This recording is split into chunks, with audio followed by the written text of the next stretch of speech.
Bonjour Karine. Bonjour. Bonjour Solange, bonjour Mireille Grace, bonjour Calvino, Bonjour, commerciaux et vendeurs. Nous sommes là aujourd'hui, n'est-ce pas, pour dérouler les clés pour devenir un champion de la vente.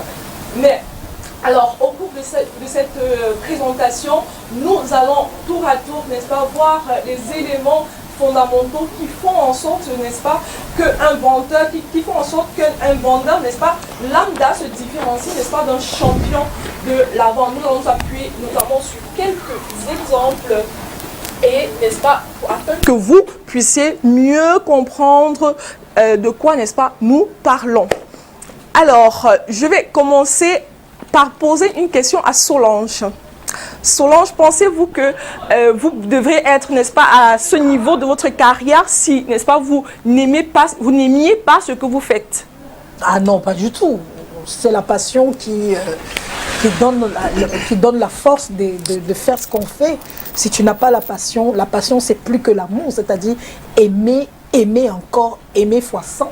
Ce que je fais. Bien évidemment. C'est la raison pour laquelle c'est la première clé, n'est-ce pas, qui est le commencement de tout. Il faudrait que vous aimiez, n'est-ce pas, la vente. C'est, je vais dire, un impératif parce que comment est-ce que vous voulez être un champion dans une discipline que vous n'aimez pas? Vous devez aimer la vente, vous devez avoir de l'enthousiasme pour elle. On doit ressentir, n'est-ce pas, que vous dégagez cela. Lorsque vous venez, n'est-ce pas, vous allez vendre quelque chose, on doit ressentir que vous aimez ce que vous faites. On doit ressentir de l'enthousiasme parce que rien, n'est-ce pas, ne se fait dans ce monde sans enthousiasme, sans passion. Impossible. Alors, si, n'est-ce pas, vous, dans votre carrière, on va dire ça comme ça, ou alors dans votre métier de vendeur, vous le faites juste parce que les conditions de vie sont difficiles et qu'il faut bien que vous gagniez quelque chose, je vous invite, n'est-ce pas, à commencer à aimer la vente. Et un premier pas pour commencer à aimer la vente, c'est l'acceptation. Commencez à vous dire que c'est ce que j'ai à faire maintenant, c'est ce qui me donne mon gagne-pain, et je dois, n'est-ce pas, m'y mettre. Vous commencez à accepter cette situation-là et progressivement, vous commencez à développer un amour pour cette discipline-là. Si, n'est-ce pas, vous comptez toucher le sommet, bien évidemment. Donc, je vous invite à l'amour pour la vente. Nous allons entamer la deuxième clé, n'est-ce pas, qui est l'ambition. L'ambition, prochain slide. L'ambition, n'est-ce pas, adossée à l'engagement. Parce que la vente, c'est un domaine qui est très challengeant. Alors là, très challengeant. Il faudrait que vous soyez ambitieux. Il faudrait que vous vous donniez les moyens pour atteindre vos objectifs. Et j'aime à dire que les objectifs que la hiérarchie vous assigne en tant que commercial, vous devez les valider, mais vous donnez vous-même vos propres objectifs.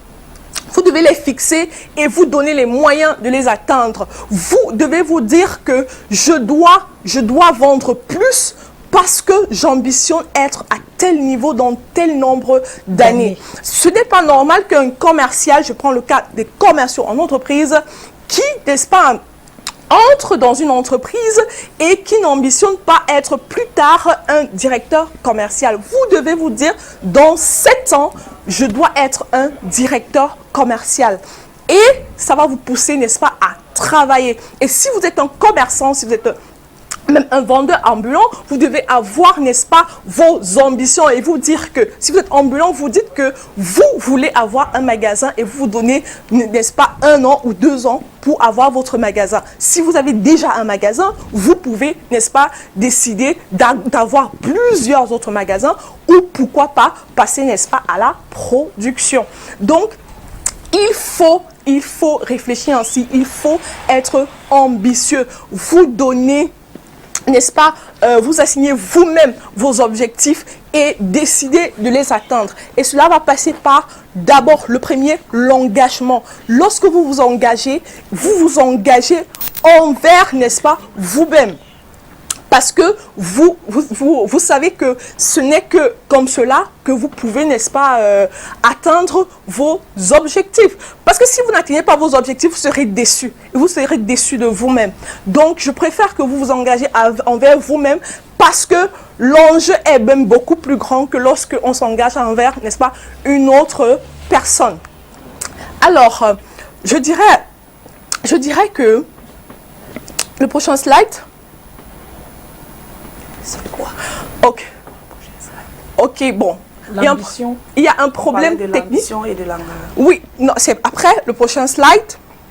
Après l'ambition et l'engagement, lorsqu'on s'est engagé, il y a la discipline. Il y a la discipline et l'organisation. Parce que je vous ai dit la dernière fois, pour atteindre ces objectifs, il faut être organisé. Je vous en prie, ce n'est pas possible de...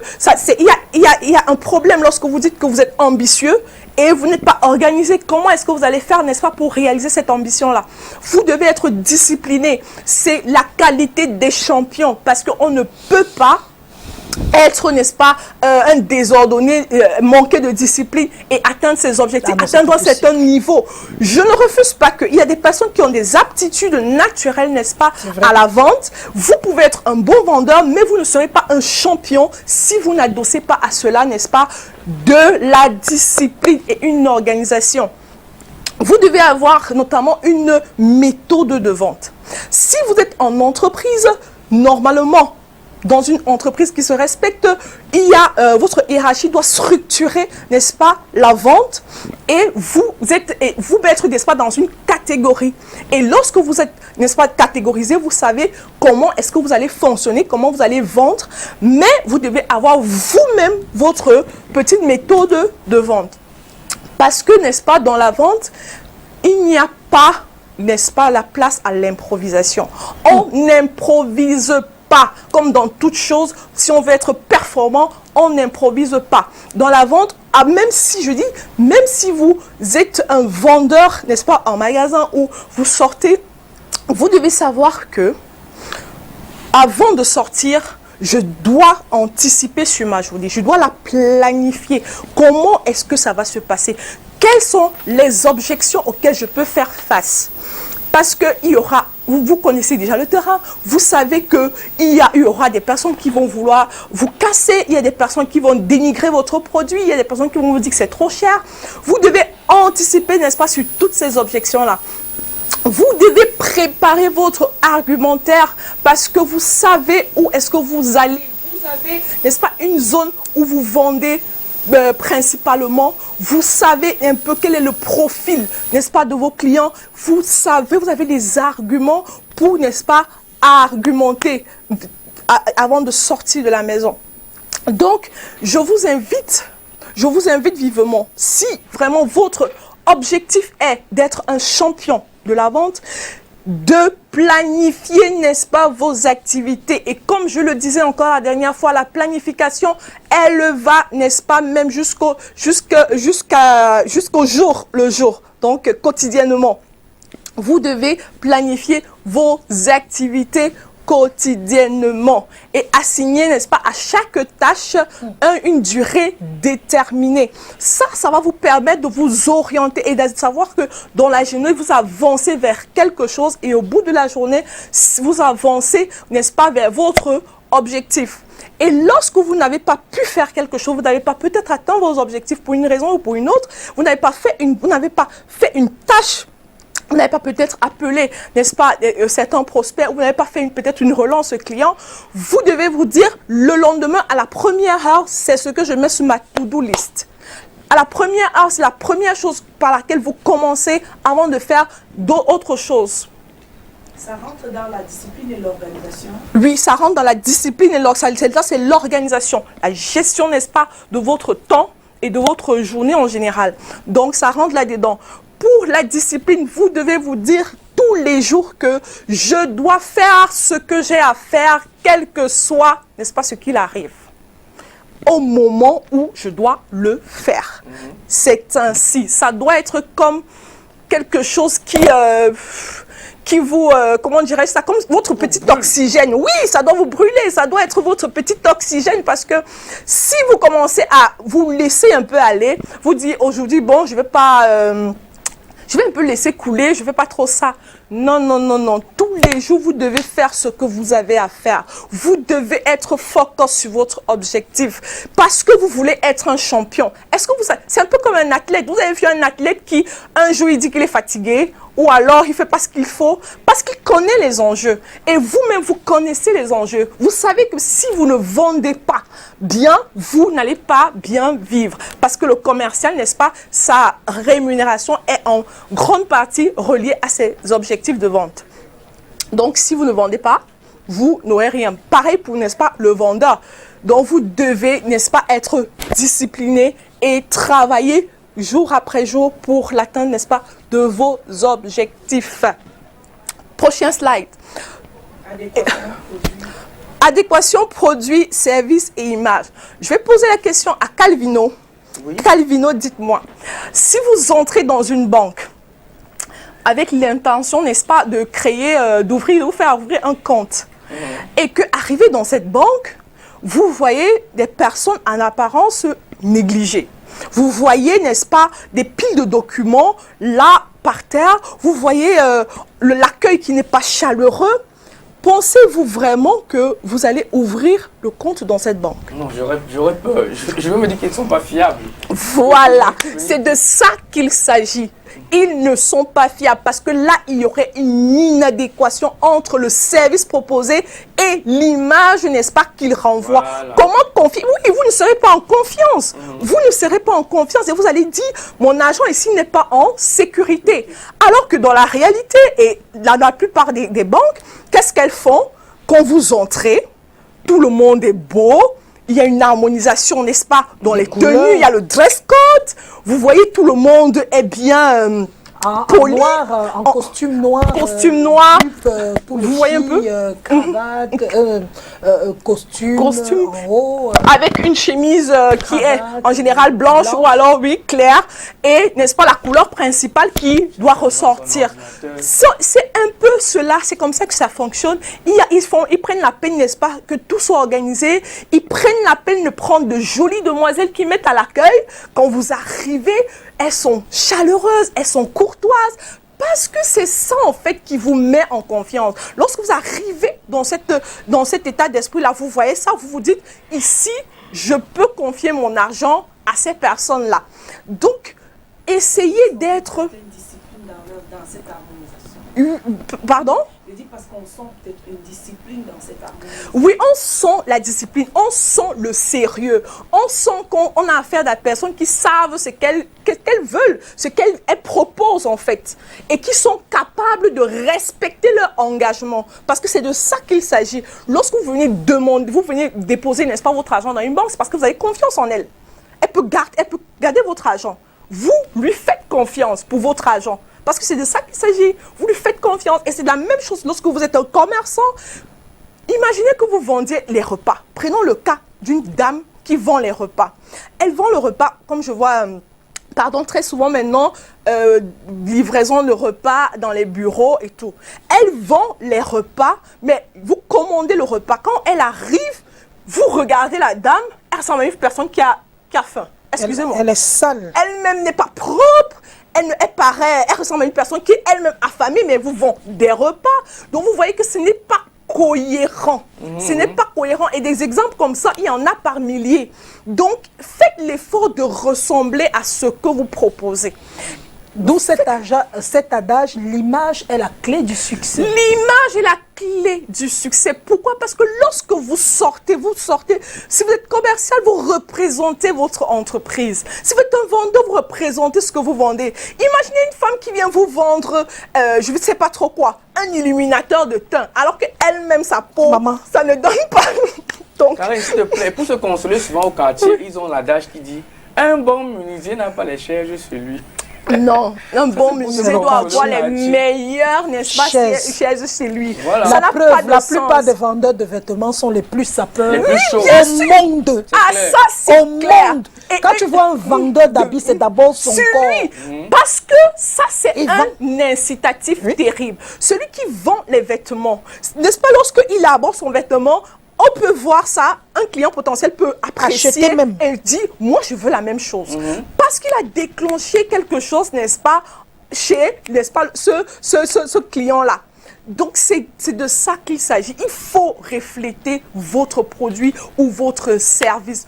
Oh, c'est parce qu'il ne peut pas en être autrement. Faites l'effort de ressembler à vos produits Maman. ou vos services avant de vous placer devant quelqu'un pour dire que oui, je vous vends telle chose.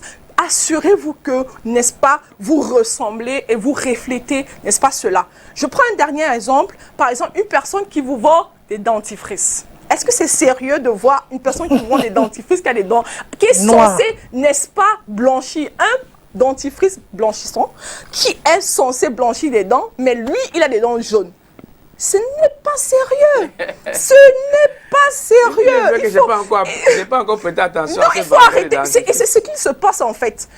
Une personne vient vous présenter un truc, mais elle n'a pas déjà ce truc-là. Ça veut dire quoi? Ça veut dire que soit vous n'utilisez pas votre produit, soit, n'est-ce pas, vous mentez sur votre produit. Et dans les deux cas, c'est terrible. Donc, il faut arrêter ça. Alors, si vous décidez de vendre un produit, ressembler, refléter ce Karine, ou produit-là. bien quelqu'un vient vous vendre. J'ai vu des filles un jour, ça m'a dépassé. Elles vendaient les produits amincissants. Oui. Moi-même, elle était comme ça. Oui!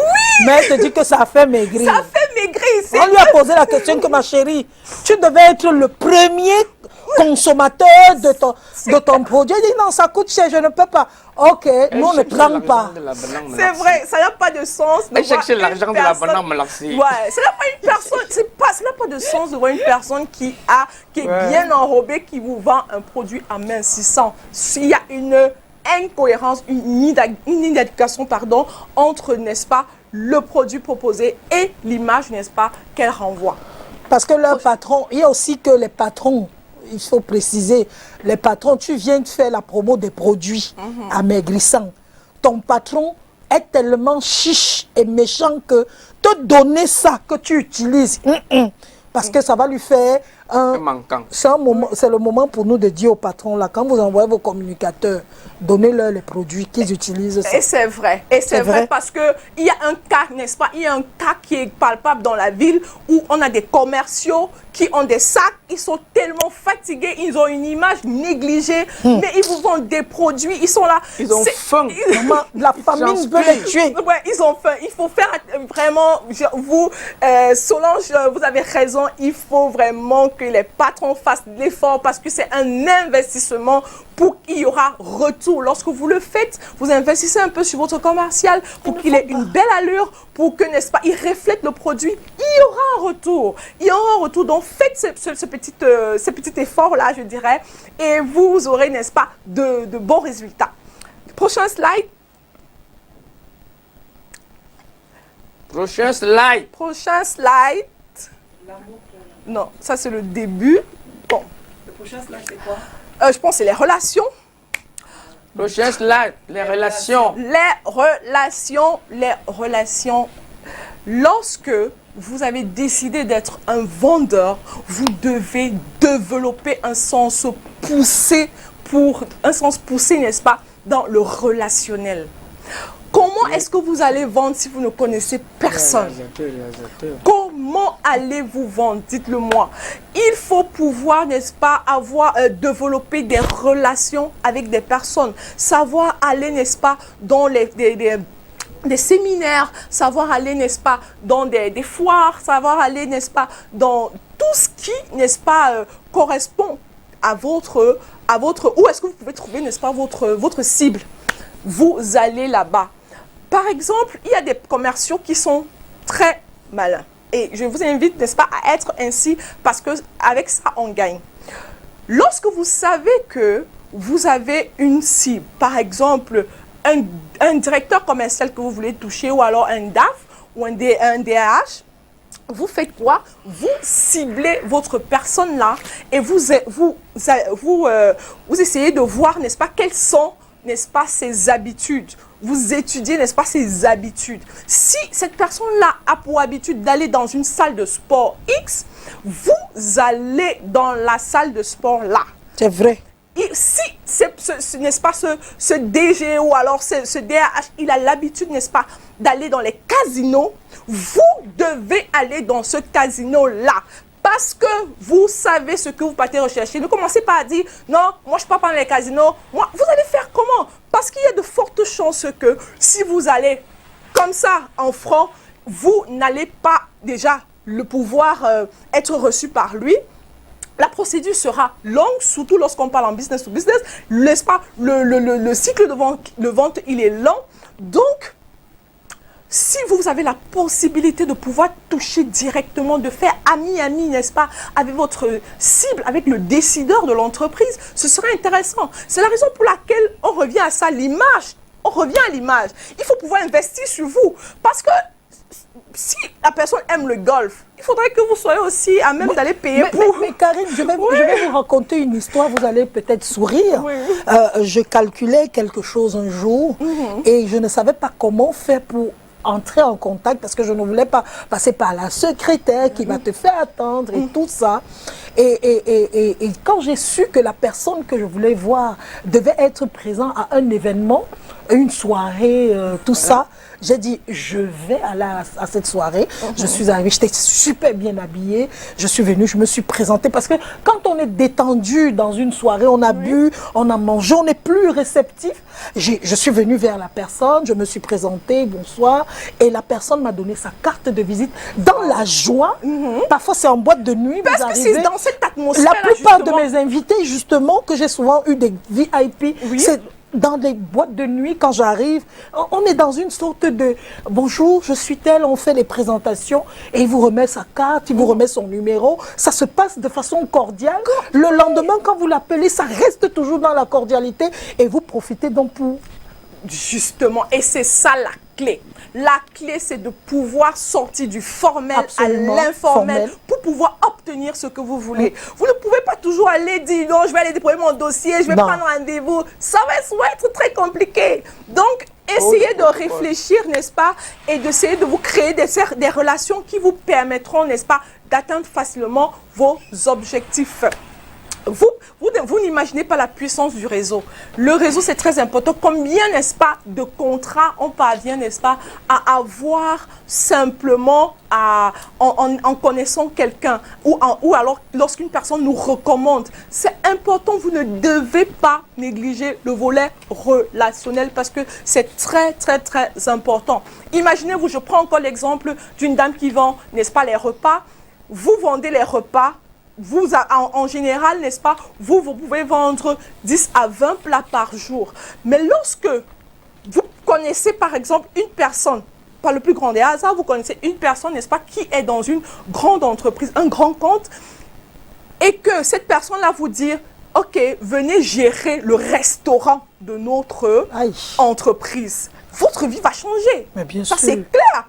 Ou alors, seulement une entreprise qui vous dit, bon, pour que mes employés, dans le cadre de, n'est-ce pas, de la motivation du personnel, j'aimerais que chaque midi, vous nous livrez 50 plats. Aïe, maman, le goût de ça. Vous n'imaginez pas à quel point votre business va décoller. Parce que vous ne serez plus là à livrer ici à Aquabonage. Au hasard. Au hasard, à marcher partout, souffrir sous le soleil. Vous savez, lorsque vous faites 50 plats pour une seule entreprise, et ça, c'est ça le goût, comme on dit. Hein. Donc, il faut réfléchir, il faut chercher, n'est-ce pas, à connaître les gens. Ils vont, n'est-ce pas, d'une manière ou d'une autre, un peu faciliter votre business. Mais, il y a un mais. Il faut savoir que dans le relationnel, c'est le donnant. Donner. Donc, ne dites pas que vous partez seulement prendre, réfléchissez à ce que vous allez apporter en plus, n'est-ce pas, à cette personne-là. C'est important. Très important. Sinon, ça va pas passer. Vous venez rencontrer quelqu'un, il y a souvent les secrets, hein, on vous dit, il aime beaucoup le vin. Voilà. Vous partez acheter le vin le vin à votre niveau. Vous pouvez investir. Vous investissez. Un vin, peut-être, oui, vous emballez ça très bien. Et il y a des gens qui font exprès de laisser le prix. Exprès. Vous convoyez. Oui, pour que... Ah, tiens, il a 25 000. Quand même. Et c'est comme ça que ce petit truc, ce n'est pas... C'est pas la Faut pas en corruption. faire trop, oui. Oui, c'est pas la corruption, mais c'est pour petit geste-là. rentrer dans de bonnes grâces, parce qu'on entretient l'amitié. On entretient. Vous n'allez pas seulement vouloir recevoir, on entretient. Et laissez-moi vous dire que les personnes, n'est-ce pas, les dirigeants, ils sont sensibles aux petits gestes. C'est vrai. Parce qu'ils ont déjà un certain nombre de choses. Donc, il y a ce petit truc-là que vous faites qui change qui fait toute la différence et, n'est-ce pas, vous trouvez grâce à ses yeux. C'est vrai. Donc, il faut réfléchir ainsi. Ah, c'est bien fait, c'est bien dit. Ouais, il faut réfléchir ainsi. Bon, prochain slide. Alors, la maîtrise des émotions, la gestion du stress et le moral à toute épreuve. Imaginez-vous, vous êtes devant le client et vous pétez un câble. On va dire ça comme ça entre guillemets. Parce que vous savez, la vente, n'est-ce pas, c'est un domaine qui génère beaucoup de stress. Et les clients sont souvent lourds. Les clients sont souvent difficiles. Les clients vont souvent vous pousser à bout. Et si vous ne maîtrisez pas vos émotions, vous allez exploser devant un client. Et si c'est un gros client, vous ne devez même pas exploser du tout, même devant un petit client. Mais c'est un gros client, vraiment l'enjeu est encore énorme. Donc faites l'effort autant que possible de maîtriser vos émotions et de travailler sur vous-même si, n'est-ce pas, vous avez des tendances, n'est-ce pas, colériques. Et il y a des moyens, n'est-ce pas, les techniques de relaxation, parce que ça aussi, ça fait l'objet, tous les points que je dis, ça se fait l'objet d'un cours en entier. Donc, on prend juste les bribes pour que vous compreniez un peu comment que ça fonctionne. Pour essayer, n'est-ce pas, de mieux gérer votre stress, de canaliser vos émotions, n'est-ce pas, et d'avoir un moral à toute épreuve, il faudrait, n'est-ce pas, faire beaucoup de méditation. Maintenant, beaucoup de personnes s'y mettent. Il y a beaucoup de personnes déjà qui font le yoga ici à Douala même. Donc, si vous en avez la possibilité, faites-le. Sinon, faites-le chez vous. Guidez, apprenez même sur Internet, apprenez sur YouTube comment on pratique, n'est-ce pas, une méditation juste de 5 minutes, pas beaucoup. Une méditation de 5 minutes, vous accompagnez cela, n'est-ce pas, d'une bonne respiration, de la respiration profonde pour dégager, n'est-ce pas, vos poumons. Et bien évidemment d'une activité sportive. Parce que le sport, ça aide, n'est-ce pas, ça vous permet de libérer des énergies. Et ces énergies que lorsqu'elles sont accumulées, vous poussent, n'est-ce pas, à bout des fois, ou poussent à exploser. Donc faites beaucoup de sport et vous verrez, n'est-ce pas, les résultats. Juste méditation et respiration profonde. En matinée, 5 minutes et le soir, 5 minutes. Le sport 3 fois par semaine, vous verrez que vous serez vraiment dégagé. Cela va beaucoup vous aider. Après, il y a d'autres méthodes, mais vu le temps, on va en rester là. Prochain slide. Ok, prochain slide. La motivation et l'optimisme. Vous devez avoir, je veux dire quoi, un esprit super positif. Et vous devez savoir que la motivation n'est pas constante. La motivation n'est pas constante. Vous ne pouvez pas avoir le même niveau de motivation tous les jours. C'est impossible. Il y a des jours où vous aurez, n'est-ce pas, vous serez très motivé et il y a des jours où vous serez moins motivé. Mais le plus important, c'est de toujours garder cet esprit positif-là. Parce que c'est cet esprit positif-là qui vous permettra, n'est-ce pas, de faire toute la différence et de des fois quitter, n'est-ce pas, d'un état de motivation basse à un état, n'est-ce pas, de haute motivation. Gardez l'esprit positif, travaillez sur votre esprit. Il y a des techniques et comme je l'ai dit précédemment, la méditation, la respiration, ce sont aussi les éléments qui peuvent vous aider à développer votre esprit positif. Vous pouvez y ajouter la visualisation. Lorsque vous visualisez, n'est-ce pas, ce que vous voulez, exactement ce que vous voulez, il y a de fortes chances, n'est-ce pas, que vous l'ayez. C'est pas magique, hein. De tout d'un coup, c'est un travail, n'est-ce pas, constant et permanent. Parce que vous pouvez arriver, il y a des choses qui se passent. Lorsque vous avez un esprit positif, il y a des miracles qui se produisent. Vous avez une journée difficile. Vous avez eu une journée assez difficile. Il est déjà 16 heures, on va dire ça comme ça. Vous n'êtes pas encore à 70%, même à 60% de vos objectifs. Soit vous vous découragez, soit vous rentrez, n'est-ce pas, dans l'état d'urgence, comme j'aime à le dire. C'est-à-dire, vous vous asseyez, vous vous posez, vous respirez. Et vous essayez, n'est-ce pas, de faire le film de votre journée. Vous analysez point par point ce que vous avez fait, ce que vous n'avez pas fait, ce que vous auriez dû faire, comment est-ce que vous auriez dû faire, où est-ce que vous devriez aller, vous n'êtes peut-être pas allé, où est-ce que vous voyez un peu, vous analysez tous ces angles-là de façon posée, avec un esprit serein, en vous disant: je vais vendre aujourd'hui, là, je vais atteindre mes objectifs, je vais vendre. Vous restez ça et vous respirez cela. Il ne faut pas seulement le dire, il faut, n'est-ce pas, que ça se ressente sur vous. On doit ressentir que vous êtes joyeux. Il y a des choses qui lorsqu'on est commercial, il y a vraiment des miracles qui se produisent. Des chrétiens disent que, les chrétiens appellent ça aussi la foi. Oui. Les chrétiens appellent ça la foi. Les chrétiens. La foi.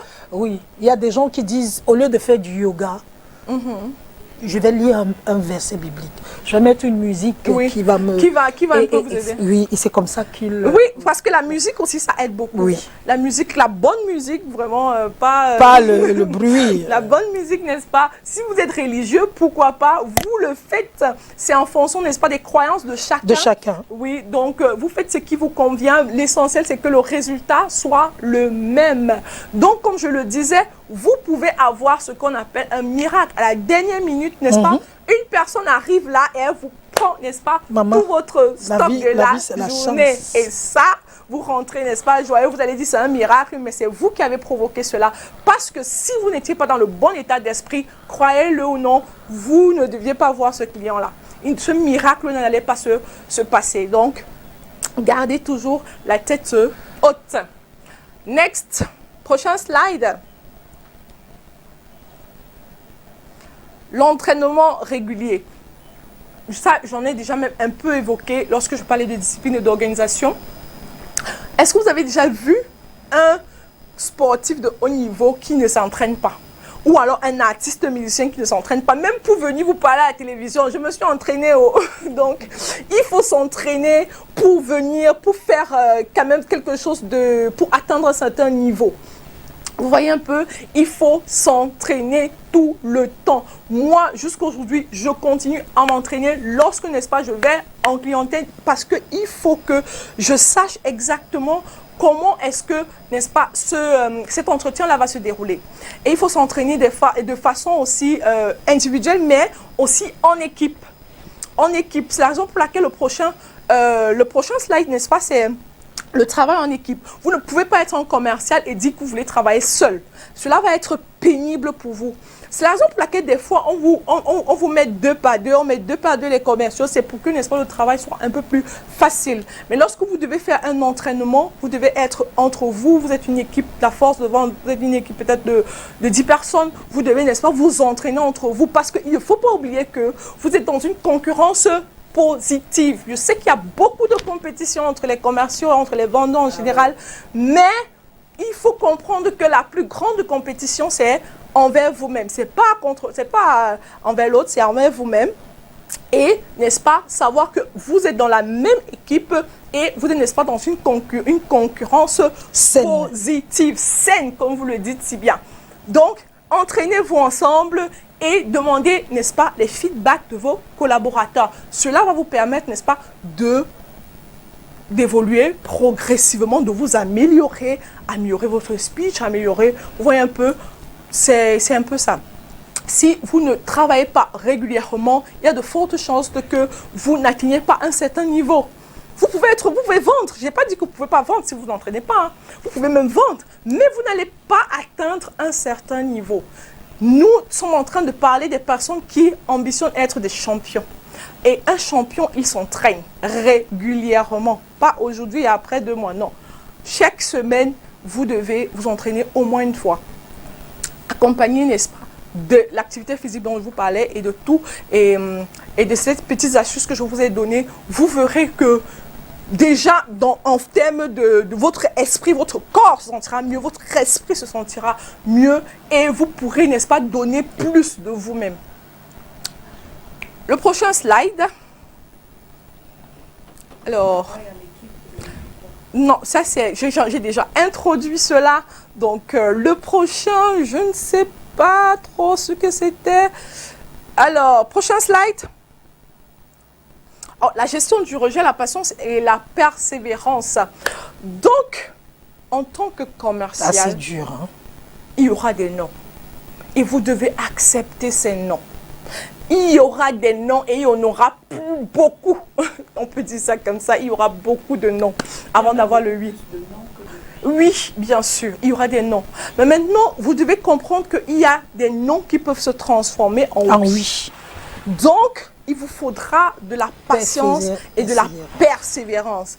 Et aussi, il faut avoir, n'est-ce pas, un esprit aiguisé parce qu'il faut savoir quel est le nom qui peut se transformer en oui demain ou alors quel est le nom définitif.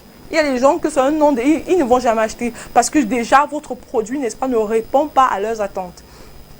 Donc, si c'est un nom parce que la personne vient peut-être, n'éprouve pas le besoin ponctuel, ça veut dire que demain, il en aura peut-être besoin. Vous le mettez au frais, bien gardé là-bas, comme ça, n'est-ce pas, vous allez le relancer de temps en temps. Et pourquoi pas, c'est même une personne avec qui il faut développer une relation pour que la prochaine fois, elle pense à vous d'abord, lorsqu'elle aura, n'est-ce pas, besoin de ce produit-là.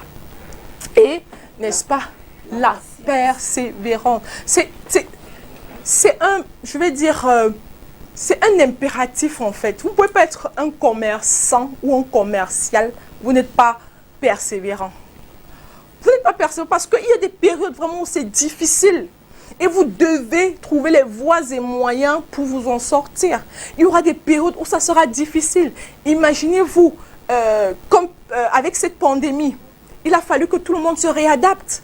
Il a fallu que peut-être la façon dont vous vendiez, vous la changiez, vous l'adaptiez au contexte.